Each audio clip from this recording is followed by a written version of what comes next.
mu mawulire ge tuyinawo wetwogerera ng'obunkenke bweyongedde omukulu General Muhoozi Kainerugaba ebigambo bye yateeka ku mukutu gwa X ng'alumba eggwanga erya America wenjogerera ng'alabika yejjusa n'okwejjusa lwaki yabiteekayo obunkenke butandise okubanga bweyongera gwe munnayuganda naddala ng'okkiririza mu nkyukakyuka wano owulirizaawo nnyo era tosooka kuwanika wuliriza bulungi nnyo waliwo amawulire agajja agava mu ggwanga lya America n'agamu ku mawanga amalala ng'amawulire gano galabika tegagenda kuba malungi nnyo eri abakulu abali mu buyiza bw'eggwanga erya Uganda. Yabuvuddeko tukuwadde obutambi, tukuwadde ebigambo, tukuwadde ebiwandiiko ebibadde binnyonnyola eggwanga lya America n'abamu ku basseneta omuli n'omukulu amanyiddwa nga Jim Risk ono nga ye yatandise ekiboozi kino era ye yatandise olutalo ku mukulu amanyiddwa nga General Muhoozi Kainerugaba olw'ebigambo bye yateekayo yavuddeyo n'ategeeza nti ekyamazima aduumira amagye mu ggwanga erya Uganda acrossinze kye bayita red line baasaze layini mu njogera ennyangu asusse we yandikomye. Waayise akabanga katono General Muhoozi Kainerugaba n'akola tweet endala nga yeetonda era n'adiriitingayo ziri ezabadde zisoose wabula omukulu n'amutegeeza nti kyamazima okwetondako tetukukkiriza era ye ne banne ne beegatta ne bawandiikira pulezidenti w'eggwanga erya America Donald Trump bamutegeeza ku bigenda maaso mu ggwanga erya Uganda. Kaakati wenjogerera oluvannyuma lw'amaziga amangi n'okukaaba okungi okwa bannayuganda ebintu birabika bitandise okuwanvuwa.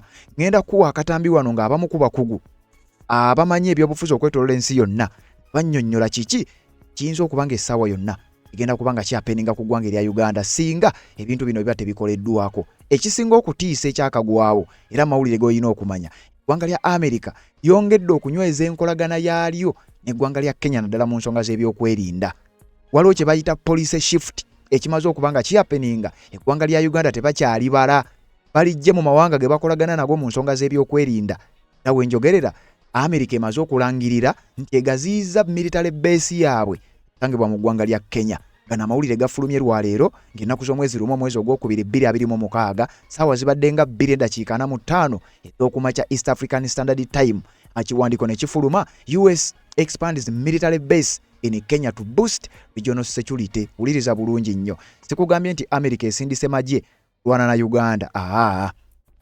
Wabula njagala osoma obubonero, njagala osomeze sigino ezigenda mu maaso n'okubeera nga zapeninga.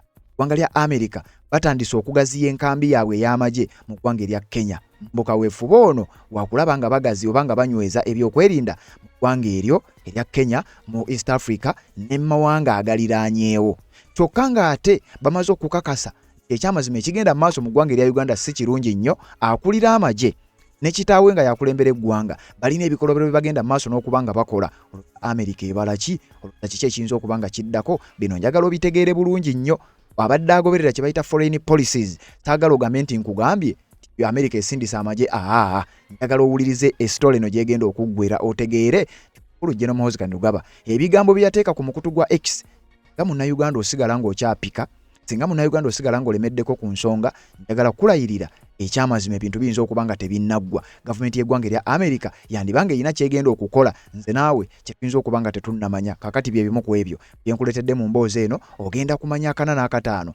Ogenda kumanya engeri General Muhoozi Kainerugaba gy'atandise okwejjusa ebigambo bye yateeka ku mukutu gwe ogwa X ng'alumba eggwanga lya America newankubadde nga yabisangulayo. Njagala okutegeeza nti bikyaleeta obuzibu era eggwanga lya America litandise okugenda maaso n'okuba nga liriyakitinga. Kanze gye nkuwa obutambi, gye nkuwe n'ekiwandiiko tubeere nga tutambula. Nga z'obufumbo olina omwami naye ng'akutawaanya, olina omukyala ng'akutawaanya, bajja ne bakwagalako ne bagenda. Gwe alina ebizibu mu byenfuna nga ssente zikuyita mu ngalo, w'oteeka ssente zifa bufi b'owola tebazza. Gwe aloota ng'ogwa mu nnyanja, gwe alumizibwa omutwe nga guganja okuwona, naawe aloota ng'ebintu bikozesa ensonga z'obufumbo. Nina ekifo ku mugga awali amayinja wennyambululirako ebisiraani, ekikwa, ekifiiriza, omudibo, obutaganja, obutaweebwa. Nzijanjaba abantu ab'enzikiriza zonna, nsiŋŋaanibwa njeru ku lw'ejjinja. Gwanjagala kuba ku nnamba yange eyo, naawe ali ewala ennyo yita ku WhatsApp. Red Zone TV kuwoli webale kubanga okyagoberera yonna gy'osinzira okubanga gy'otulabira atanaba kubanga osubscribe kole kirira wansi awo olaba ekigambo subscribe kikwateko kwata kade ka notification obeera omu ku abo abasooka okumanya buli we tuba tutaddeyo tubeere nga ate tutambulira ddala n'ensonga nga bwe zitambula. Kakati wenjogerera bitandise okubanga byongera okukaluba eri abakulu mu ggwanga erya Uganda. Ebintu birabika nga kati si bye bimu nga bwe bibadde bitambula. Ebigambo General Muhoozi Kainerugaba bye yateeka ku mukutu gwe ogwa X ng'alumba eggwanga lya America n'amala n'abijjayo. Njagala okutegeeza gwampuliriza abasajja bo balabika baabiteekinga serious era wadde yabidireetinga. Jjukira nakugambye abasajja be bannannyini Twitter oba be bannannyini mu platform eno eya X.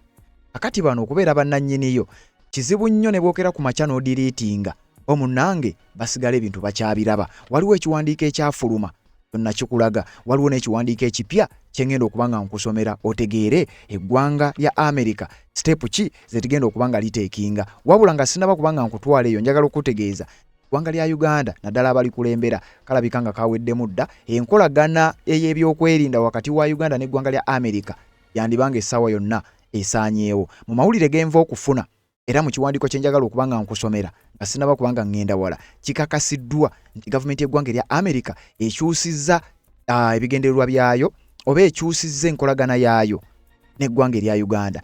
Bagaziyizza military base esangibwa mu ggwanga erya Kenya.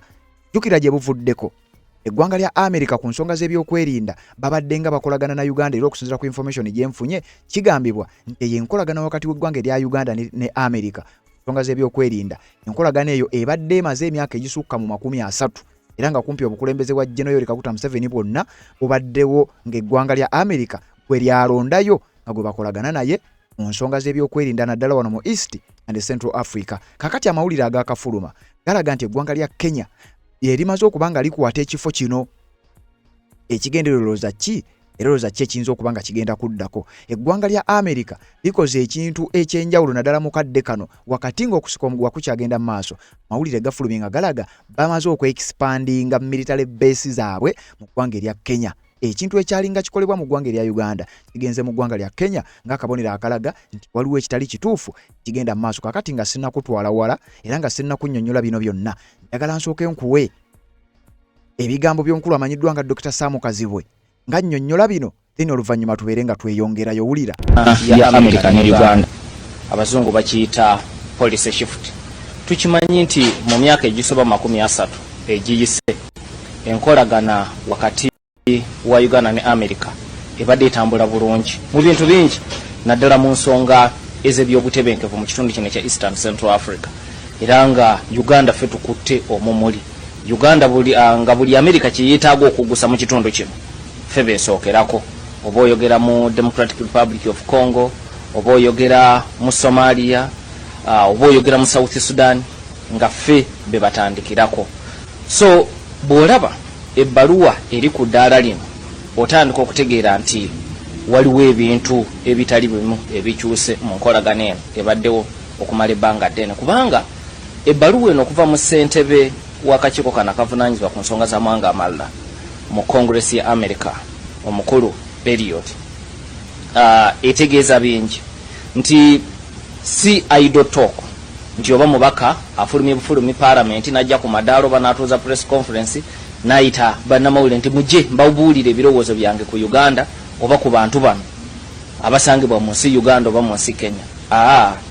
Atudde n'awandiika ebbaluwa n'ateekamu ye kyayise obujulizi bwe obutandikirwako muzungu kyayita preliminary evidence.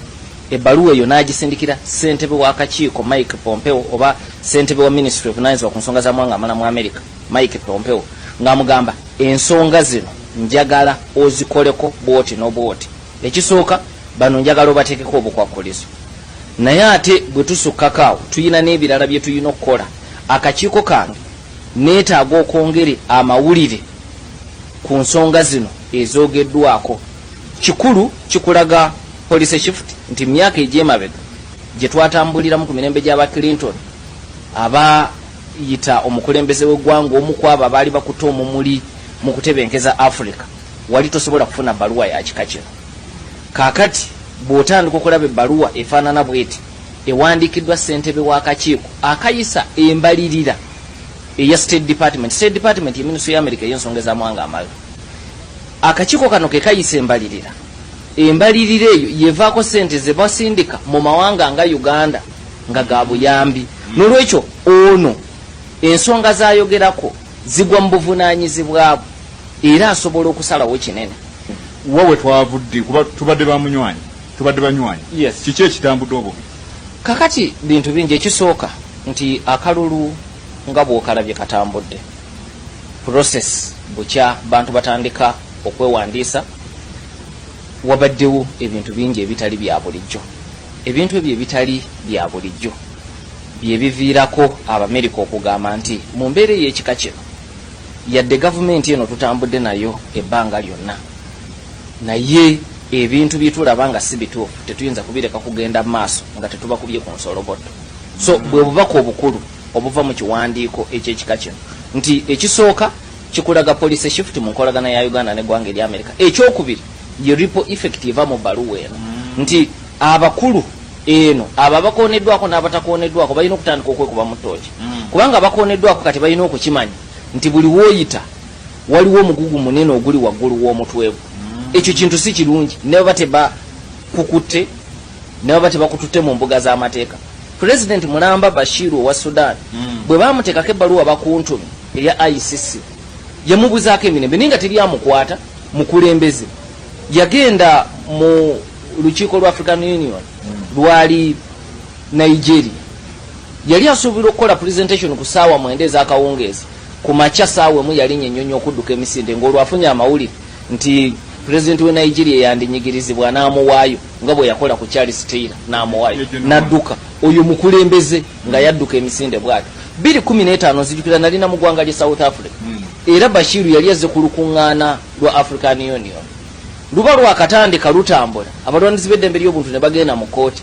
Gavumenti ya Zuma bwetegeera nti kooti yandiwe ekiragira akwatibwe Zuma n'amugaa nti weetegule mangu. So olaba n'omuntu ali ku ddaala ly'obukulembeze bw'eggwanga ekikoliga ekyekika ekyo kikuteeka ku bunkenke. Twakiraba ne mu Kenya twakiraba ne mu Kenya nga William Ruto ne Kinyatta babataddeko omugugu ogw'ekika ekyo gwabamenya okumala ebbanga okutuusa emisango egyo lwe gyayimirizibwa mu kooti ya ICC. N'olwekyo effect yesooka nti abantu batandika okubeera mu bwerinde. Ekyokubiri abalala abatanokolwayo baba bayina okutandika okwegendereza. N'olwekyo bw'olaba diplomatic relationship wakati wa America ne Uganda ng'etuuse ku ddaala lino omanya nti obubaka obukulu buli mu kutegeeza Uganda nti oyina okweddako. Doctor, tulaba abakulu wano mu government ebbaluwa eno yafulumye naye tibabiriiko aga nti ebyo by'Amerika si byaffe ebitukwatako.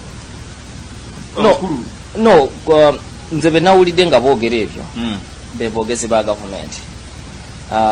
Omwogezi wa gavumenti toyina kirala kyewandimusuubidde okwogera, toyina kirala kyewandimusuubidde ne bw'obanga gwe baawa obuvunaanyizibwa obw'ekika ekyo naye ng'ekikulu okimanyi nti ekikulu bakimanyi kuba bali sophisticated si bantu ba bulijjo mbamanyi bulungi bakimanyi nti eno ebbaluwa si ya bulijjo kubanga ekimu ku kye babadde beekwasa nti wabaddewo ebbaluwa endala ezijja ziwandiikibwa. Ekyokulabirako waliwo omubaka mu paalamenti y'Ebungereza Dr. Paul Williams azze enfunda nga ziwera ng'aleeta ensonga ezikwata ku Uganda n'azireeta mu paalamenti ya Bungereza. Naye ky'olina okumanya nti enkola yanjawulo. Paul Williams abadde alinda okuweebwa omwagaanya ku nsonga z'olaba ezitatambudde bulungi zireete matters of national importance.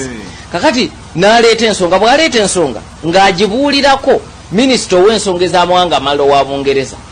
Minisita naye sipiika olumuyita n'asituka naga nti ensonga eyo tugitegedde era tujja kugirondoola mu bufunze zibeera matters for noting purposes. Kuwulirwako buwulirwa. Kakati kino kyanjawulo ono ssentebe w'akakiiko. Kakati singa ne Bungereza ekya Dr. Paul Williams ky'ozoola kibadde nga minisita wa Bungereza avunaanyizibwa ku nsonga z'amawanga amalala yakireese singa olaba obuzito bwakyo oba ssentebe w'akakiiko akavunaanyizibwa ku nsonga ezo mu British House of Commons ekyo kyandibadde kirala. N'ebino ebya gwe bayita loan member okuleeta ensonga ye ebyo bya bulijjo era kiringa mu biseera ebyabakabulu e South Africa wabeeranga n'abaka mu paalamenti omu oba babiri ababeera awo ne boogera ku nsonga ze South Africa lwaki bamandera mubanyigiriza. Kakati ebyo ne bikomawo kubanga kibeera kintu kya muntu sekinoomu atayina buvunaanyizibwa bwa nkizo mu institution mwatuula. Kino oyogera ku muntu ayina obuvunaanyizibwa obw'enkizo mu institution gy'atuulamu era nga buvunaanyizibwa bwe okuzza ku mulamwa gavumenti ye bw'aba alaba ng'evudde ku mulamwa. Era ky'otola nti ebintu bye si byakwemagaza ateekamu ensonga enkulu n'akubuulira nti ensi eno gye twogerako nkulu nnyo eri America ku ku lw'obutebenkevu bwa East and Central Africa. N'olwekyo kyalondoola tekirina mu interest ya Uganda, kiri mu interest ya America. Aga nti strategic interests zaffe mu East ne Central Africa okutebenkera Uganda erina okuba ng'etebenkere. N'olwekyo tetusobola kutunula butunuzi. Kino kyekyawula ku bigambo ebirala ebize byogera bannabyabufuzi e Bulaaya nga Dr. Paul Williams. Doctor. Yes, kakati gwe munankyuka kyuka yenna era omuntu yenna alina okutya. Njaga ndowooza akatambi ako owulidde bulungi ebigambo bya Dr. Sam Kazibwe nga abinnyonnyola. Njakka kwongera gye bujjako naye njagadde tusooke tujjewo bino. Tusooke nkuwa ekiwandiiko kino. Kino ekiwandiiko kiraga era kikakasa nti eggwanga lya America bali mu kushifutinga buvunaanyizibwa obadde waabwe bw'eggwanga erya Uganda then babuzza ku ggwanga lya Kenya. Era ekiwandiiko kino njagala tukiyiteeyitemu. Ekiwandiiko kino kyafulumidde ku mukutu gwa Citizen Digital ennaku z'omwezi nga lumu omwezi ogwokubiri 2026 abagamba nti US expands a military base in Kenya post regional security, nti bagaziya oba bali mu kugaziya enkambi yaabwe ey'amagye mu ggwanga erya Kenya sobola okunyweza ebyokwerinda kitundu mu region nga bw'owulidde. Dr. Sam Kazibwe agambye nti ebyo by'owulira mu ggwanga lya Kenya oba by'ogenda okuwulira mu kiwandiiko kino byali bikolebwa mu Uganda. Enkolagana y'ebyokwerinda wakati wa America n'eggwanga erya Uganda kati yashifutinga kati eri wakati wa America na Kenya. Kitegeeza eggwanga erya Uganda iringa eryava mu kibalo ky'abasajja. Okwo omukulu agenda awandiika ebigambo asosonkereza eggwanga lya America ate oluvannyuma avaayo yeetonda. Abakulu bagambye okwetonda kwe tebaagala kuwulira. Kati wulira abaga the United States has launched a $70 million runway expansion project at a military base in Kenya near the border with Somalia aimed at boosting counter-terrorism operations in the Horn of Africa. The government y'eggwanga erya America bamaze okutongoza project yaabwe era nga project eno erimu obukadde bwa $7 bagiyise runway expansion project. Eggwanga erya Kenya gye balina military base okumpi n'ensalo ya ggwanga lya Kenya n'eggwanga erya Tanzania. Era nga bagamba nti kino bakikola okusobola okulwanyisa ebikolwa eby'obutujju ddala ebigenda mu maaso mu region eno. Era mu ggwanga erya Uganda naye eby'obutujju bibaddeyo, ebikolwa by'obutujju bibadde byogerebwa. The Manda Bay Air Base is a Kenyan Defence Force site in Lamu County used by US forces and has long served as a strategic hub in the fight against Al-Qaeda linked extremist group Al-Shabaab. Nti base eno emanyiddwa nga Manda Bay Air Base esangibwa mu ggwanga erya Kenya era nga kifo kyali kiddukanyizibwa gavumenti y'eggwanga erya Kenya esangibwa mu ssaza erimanyiddwa nga Lamu County. Kakati ssaawa zino eggwanga lya America bataddeko base yaabwe era nga base eno bagendagenda mu maaso n'okuba nga bagigaziya okusobola okunyweza ebyokwerinda n'enkolagana yaabwe wakati waabwe nga America ne East Africa oba ne Africa oba ne region eno amawanga gaayo gonna. Kati wano we bakugambira nti America roza balaga ki kyokka nga wakayita akabanga katono ate ekiwandiiko ne kifuluma kiri kye twakusomera. Ekiwandiiko kiraga nti abamu ku bammemba ranking members okuli Shaheen ne Senator Booker bano nga baapushinga okulaba nga gavumenti y'eggwanga erya America aba accountability eggwanga lya Uganda. Era mu bbaluwa eyo gy'owulidde Dr. Sam Kazibwe nga nnyonnyola nti obuvunaanyizibwa oba enkolagana eyali ebaddewo okumala emyaka egisukka mu 30 enkolagana eyo erabika yatandise okuba nga eseseetuka. Eggwanga erya America lirabika litandise okulowooza ku kukolagana n'amawanga amalala awatali kukolagana na ggwanga lya Uganda. Kati teweewuunya lwaki General Muhoozi Kainerugaba yawandiisa ebigambo nga amaze okuteekayo ebigambo ate oluvannyuma n'addamu n'awandiika yeetondera abasajja ne bamugamba okwetonda ako sobola kubeera nga kukkirizibwa ebigambo wabyogedde tokyasobola kubizzaayo. Kakati wano Munnayuganda wakugambira ssaawa yonna ekirindiddwa Uganda bayinza okuba nga bagenza kukola oba kye bayinza okuzzaako mu busobozi bwabwe. Ebiwandiike by'okumukumu nga bikyagenda maaso n'okuba nga bufuluma. The order ez'okumukumu nga zikyagenda maaso n'okuba nga ziva sayidi eyo. Wenjogerera nga obunkenke nkugambye bweyongedde. Nga tukyali ku nsonga ezo waliwo ekiwandiiko ekirala ekifulumidde ku mukutu gwa AP News.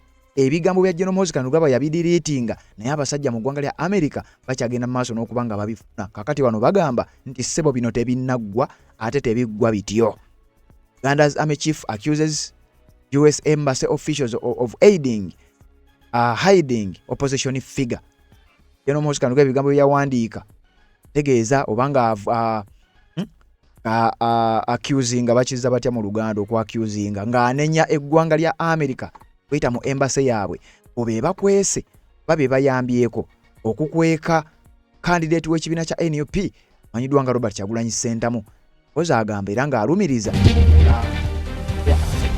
era nga balina kye bamanyi ku bino era okubeera nga be bakwese Robert Kyagulanyi Ssentamu embassy yaabwe namujjukira ebigambo ebyo ngambikuwa mukulu agamba bajja kusimanya bajja kulumba embassy ye n'abeekoze ekyo babire nga bajjayo yo gwe baagala okujjayo kati wenjogerera ebigambo bikyasajjuka ebigambo bikyaleesa obuzibu abasajja bakyatandisa okutuula obufofofo era emirembe girabika gibaweddeko nkugambye omukulu kirabika nga n'ebigambo bye yawandiika alabika atandisa okwejjusa lwaki yabiwandiika nja kukulaga byonna nga we binaaba bitambudde wuliriza bulungi nnyo tubeere nga tutambula waliwo ekiwandiiko ekirala kyenjagala tusooke tuyitemu nga kino ekiwandiiko nakyo kyongerera ddala okubeera nga kitambuza obusagwa mu gavumenti y'abasajja bano basajja bakulu nga ekiwandiiko kino kiri ku Robert Kyagulanyi Ssentamu beera nga yeekwese ekikolwa kino kirabika kyongedde obunkenke nga bagamba nti ezimu ku nsonga lwaki Robert Kyagulanyi Ssentamu akyekwese era tannavaayo kubaako kyakola abasajja kibatadde ku bunkenke bakyebuuza kiki kyayinza okuba nga azzaako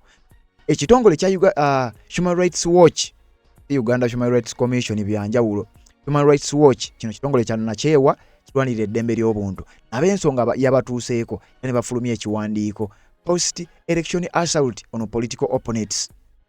Ebikolobero ebyesittaza ebikolebwa bavuganyizza gavumenti akalulu kawedde. Uganda authorities have intensified attacks on the country's main opposition party since presidential elections took place on January 15th, 2026, Human Rights Watch said today. Ekitongole kino nga kigamba tumanyi bulungi nnyo era tubadde tugoberera bulungi nnyo ebibadde bigenda maaso mu ggwanga erya Uganda era tukiraba bulungi nnyo kimanyiddwa gavumenti y'eggwanga erya Uganda ekyagenda maaso n'okukola effujjo ekyagenda maaso n'okukola ebikolobero ebigenda maaso ebyesittaza nga babikola ku muntu eyavuganya mu mateeka potential candidate kyokka nga candidate ono bavuganya mu mateeka kubanga ebyokulonda weebiri naye ate bakyagenda maaso n'okubanga bamukolako ebikolobero tukimanyi bulungi nnyo era tukitegeeza ensi mu kugenda maaso mu ggwanga erya Uganda. Kabagamba, authorities have conducted mass arrests of the National Unity Platform supporters, forcefully disappeared two senior leaders who remain missing. Since January 15th, the military has laid siege to the home of the party president, Robert Kyagulanyi Ssentamu, also known as Bobi Wine, restricting access to and from premises, assaulting his wife and staff, and destroying property. Kyagulanyi is the closest rival to the president, General Kaguta Museveni, who was declared the winner for a 7th presidential term in recent elections. Inti, abo buyinza mu ggwanga erya Uganda abagamba nti baawangula akalulu tegeddekera tukimanyi bulungi nnyo nti bakyagenda maaso n'okuyoola buli muwagizi w'ekibiina ekya National Unity Platform era bawaliriza n'okulaba nti abamu bawambibwa abamu ku bakulembeze bano mwe muli ba deputy president aba Robert Kyagulanyi Ssentamu ababiri bano bo nga bamiisinga ne gye bali na buli kati bamanyiddwako kyate kuliko n'omulala naye yaggulwako gwa butujju oyo nno nga ye Muhammad Mwanga Kivumbi era nga bagamba nti okuva January nga 15 akalulu lwe kalondebwa ekibaddewo ge magye okusindikibwa ne galumba amaka ga Robert Kyagulanyi Ssentamu amanyiddwa nga Bobi Wine ne batandika okurestrictinga access abantu batono nnyo abakkirizibwa okuyingirayo era batulugunya ne mukazi we alumba mukazi we ne bamutulugunya kyokka n'abamu ku bakozi mu maka gano batuusibwako obulabe naye teweerabira waliwo omu ku bakuumi ku geeti ya Robert Kyagulanyi Ssentamu oyo yakubwa amasasi n'attibwa era nga internet teriiko abasajja bagamba bino byonna tubimanyi nti waliwo n'ezimu ku properties ezayonoonebwa oba ezaakayonoonebwa ab'ebyokwerinda. Kyagulanyi is the closest rival the president of Uganda, General Kaguta Museveni, who was declared winner. Uliriza nti tukimanyi bulungi era Robert Kyagulanyi Ssentamu musajja akyatadde gavumenti ya Museveni ku nninga era ye rival asookera ddala mu kalulu akawedde ye yasinga okumuteeka ku bunkenke ng'amuvuganya kalulu ako tebamulangirire ng'omuwanguzi ate yalangirirwa ng'omuwanguzi akwata ate ayigganya gwe yawangula ekisobokera wa soboka ddi ebigambo bikyagenda maaso n'okuba nga byebuuzibwa abasajja obunkenke bweyongedde ebigambo ogenda kubiwulira byonna ngenda bikutuusaako kutugwa Red Zone TV wuliriza wano. Uganda's long-standing pattern of abuse against the opposition has risen alarming levels. Wuliriza. Deputy Africa Director mu kitongole kino ekya Human Rights Watch yavaayo n'ebigambo bino. Agamba nti okutulugunya ab'oludda oluvuganya mu ggwanga erya Uganda kyeyongera, kikyaliwo ate tukyakiraba. Bamuyita Buddo Scholz, ono nga ye Deputy African Director mu kitongole ekya Human Rights Watch. N'agattako ng'agamba the Ugandan government needs to stop cracking down on dissent and ensure that people with opposing views are safe. Omukulu ng'agamba gavumenti y'eggwanga erya Uganda kino nno kyalinga kiragiro eteekeddwa okulekeraawo okuyigganya abagivuganya, eteekeddwa okulekeraawo okuyigganya abo abawagira abagivuganya, era eteekeddwa okukakasa buli munnayuganda yenna ali safe newankubadde tawagira gavumenti eriko. On January 16th, Kyagulanyi posted online that he had managed to escape his home after soldiers raided his compound, switched off the electricity, CCTV cameras. He has since been hiding. Titwategeerako era tukimanyi bulungi nnyo. Kyagulanyi ku mukutu gwe ogwa X yatutegeeza nti yadduka mu maka ge ng'ennaku z'omwezi 16 mwezi gwa January nga bamaze okulangirira General Kaguta Museveni, era ng'agenda ku mukutu gwe ng'ategeeza ensi yasobodde okudduka mu maka ge oluvannyuma lw'abasirikale okugasalako ne bajjako amasannyalaze ne bateekawo embeera ne batulugunya buli muntu. Ye yasobola okutoloka era nga ne wetwogerera akyaliira ku nsiko paka n'olunaku olwaleero tannaba kubanga adda mu maka ge. Museveni's son Muhoozi Kainerugaba, the head of the Ugandan military, had threatened to kill Kyagulanyi, posting on Twitter on January 19th that the government had already killed 22 NUP terrorists. He had said that he was praying the 23rd is Kabobi Wine. However, he denied that his soldiers assaulted Kyagulanyi's wife. Bano nga bakugamba titwategeerako bulungi nnyo General Muhoozi Kainerugaba ate ono nga mutabani wa General Kaguta Museveni yategeeza nga bw'ayagala okutta Kyagulanyi, yategeeza nti balls za Kyagulanyi zaagala. Yavuddeko twakusomera tweet kulu ya tweetinga ng'agamba Bobi Wine tumwagala either nga mulamu oba nga mufu.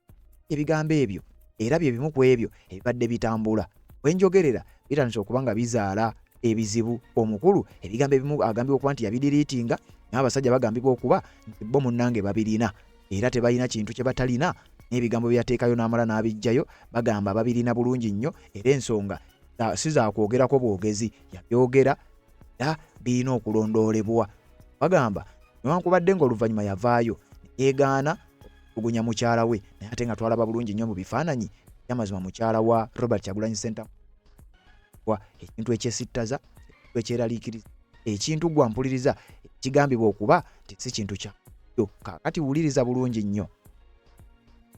Kigambibwa okuba General Muhoozi Kainerugaba ebigambo bye yadiriitinga, ebigambo bitandise okuzaala ebizibu. Abasajja ebigambo wadde yabidiriitinga abasajja bakyabiraba. Nkugambye alabika omukulu waali kati yejjusa na lwaki yabiteekayo kubanga gavumenti ya kitaawe tawa yonna erabika tegenda kusigala kyekimu. Njagala owulirize bulungi nnyo. Kati okumanya ebintu bino tebinnaggwa wenjogerera nga poliisi oba ab'ebyokwerinda waliwo ekiragiro ekyayisiddwa. Wuliriza, waliwo kye bayita court order ekyayisiddwa nti amagye n'ab'ebyokwerinda bonna abaateekebwa mu maka ga Robert Kyagulanyi Ssentamu baggibweyo. Njagala okutegeeza gwampuliriza, abasajja badifayinze oba bagaanye okugoberera ekiragiro ekyateekeddwawo oba kye bayita court order yateekeddwawo. Gwampuliriza, bagaanye okujja amagye mu maka ga Robert Kyagulanyi Ssentamu. Ebitongole by'enjawulo, emikago egy'enjawulo bavuddeyo nga bakomplaininga ku kintu kino, era ebiragiro bibadde nga bifuluma. Kakati nina wano ekiwandiiko kyenjagala okuyitaayitamu nakyo era kyenjagala tukiyitemu nga kino kinnyonnyola lwaki ab'ebyokwerinda bagaanye okuba nga bava mu maka aga Robert Kyagulanyi Ssentamu. Nakugambye byonna ebiwandiiko bye nnina ngenda kubeera nga mbikutuusaako otegeere obunkenke oli mugenda maaso n'okuba nga bweyongera mu basajja bakulu. Wuliriza, waliwo oda eyabadde efulumye nga oda eneeragira ebitongole byonna ebyokwerinda, amagye, poliisi na buli kika kya kitongole ekyateekebwa oba kyadiployingibwa beera mu maka ga Robert Kyagulanyi Ssentamu babeere nga bavaayo. Wabula njagala okutegeeza gwa mpuliriza abasajja bajeemedde ekiragiro. Wano n'ebigambo byawukanira ddala ebya Minisita Chris Baryomunsi n'abamu ku bakungu ababadde bagamba nti Bobi Wine tewali kye bamuza.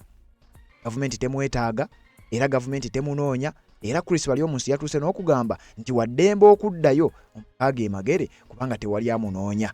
Kati wano teweewuunya lwaki Robert Kyagulanyi Ssentamu akyekwese. Mu mawulire ge tutegeddeko waliwo kye bayita court order eyabadde efulumye ng'eragira ab'ebyokwerinda bano baggyibwe mu maka ga Robert Kyagulanyi Ssentamu, wabula baadifayinze oba bajeemedde ekiragiro kya kooti eyo.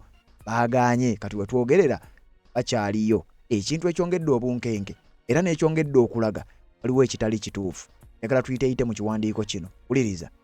Police defying court order continued deployment at Bobi Wine's home. Police eganye ekiragiro ekijeemedde ekya kooti ekyabadde kigiragira okubeera ng'eva mu maka ga Robert Kyagulanyi Ssentamu. The Uganda Law Society has formally accused the Uganda Police Force of defying a High Court order by maintaining a security deployment at the Magere residence of our opposition leader Robert Kyagulanyi Ssentamu, popularly known as Bobi Wine. It has demanded the immediate withdrawal of all police personnel from the premises. The police yagaanyo bayajeemedde ekiragiro ekyo kya kooti enkulu ekyabadde kibaweereddwa okubeera nga gwampuliriza bava mu maka g'omusajja. Abasajja ekiragiro baakiganye era baaganye okuvaayo. Kaakati nga kigambibwa ssaawa yonna gino nno giba misango mu kooti y'ensi yonna mu ICC. Wabula aba Uganda Law Society baavuddeyo ne bavumirira kino era ne bateekayo n'ekiwandiiko. Bagamba batya? In a letter dated January 30th, 2026, addressed to Inspector General of Police Abasi Byakagaba, the Uganda Law Society said the continued police presence at the Magere home constitutes an unlawful restriction on the liberty of Robert Kyagulanyi Ssentamu and his family, in a direct violation of a binding High Court ruling.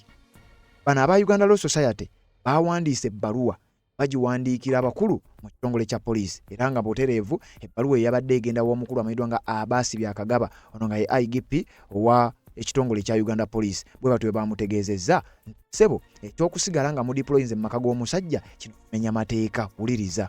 Bamutegeezezza Abasi Byakagaba kino si kya bulabe kyokka wabula kimenya mateeka ate nga waliwo n'ekiragiro kya kooti enkulu eyali yawa ku kye bayita kooti order ng'eragira kwate amagye gammwe mukwate ab'ebyokwerinda byammwe era nga mubajja mu maka g'omusajja okusigala nga yeetaya. Kakati wano obunkenke ne bweyongera era gwampuliriza njagala okutegeeza ebigambo gye n'omuhozekano gaba yawandiika bambye birabika bikyagenda maaso n'okuleeta obuzi.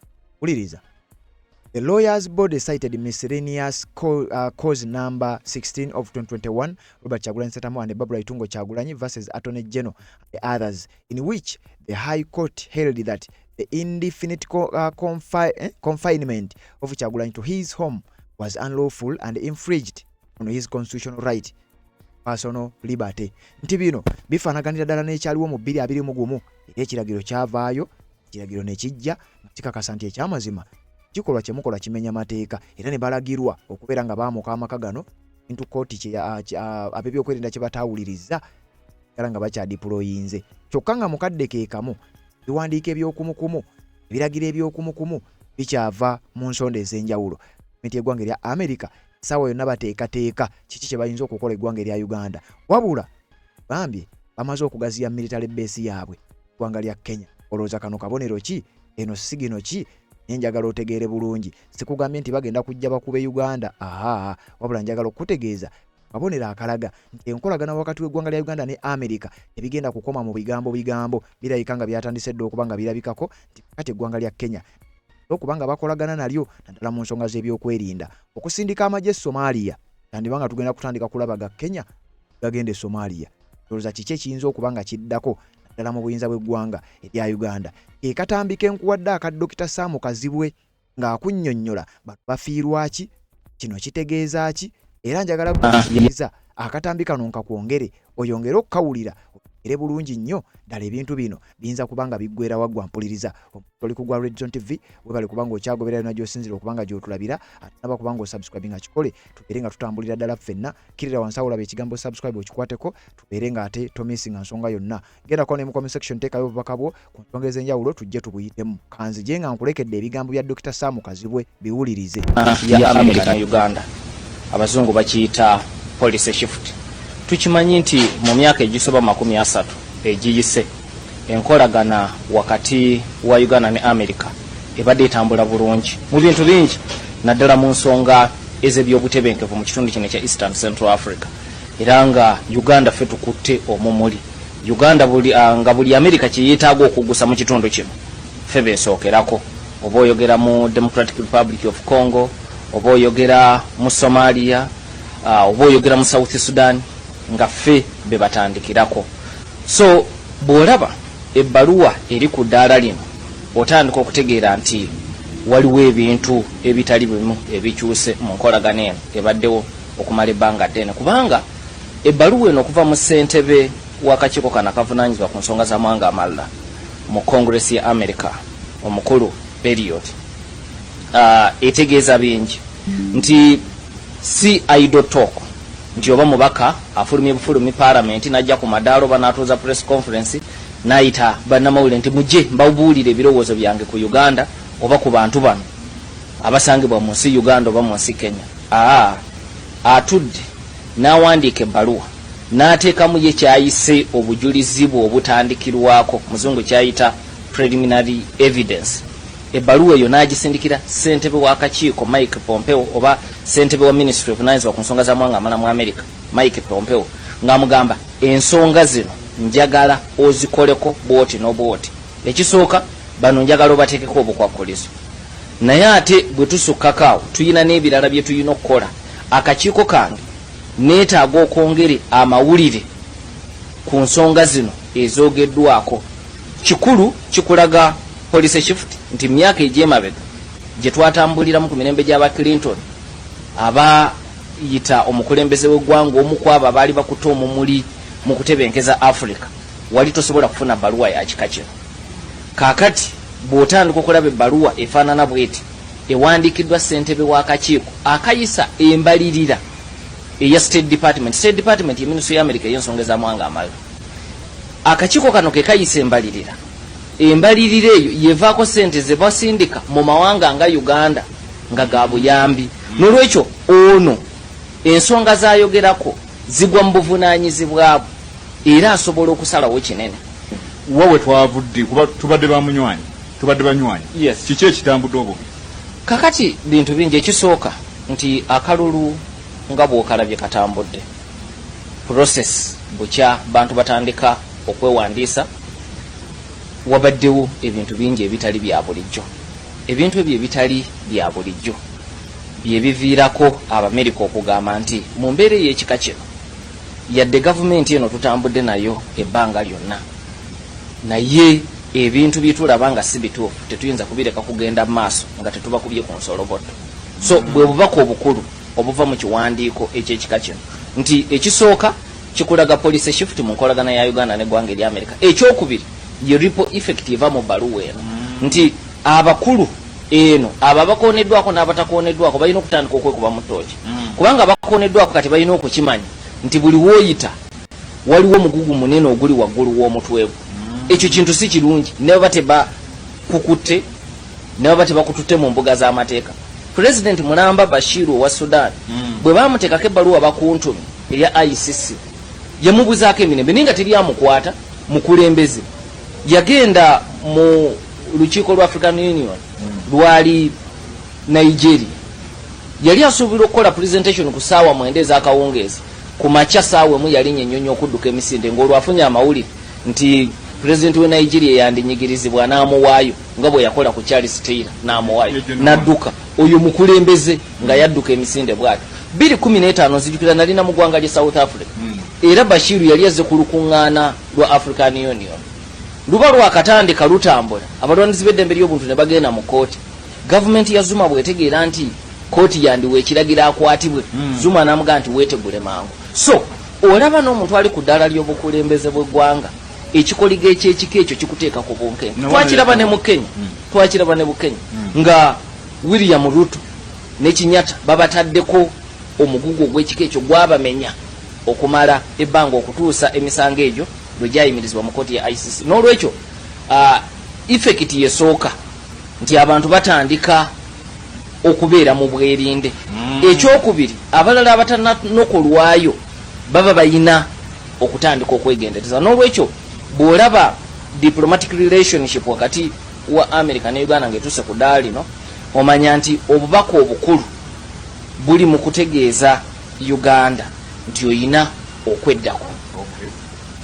Doctor, tulaba abakulu wano mu government ebbaluwa eno yafulumye naye tibabiriiko aga nti ebyo by'Abamerika si byaffe ebitukwatako.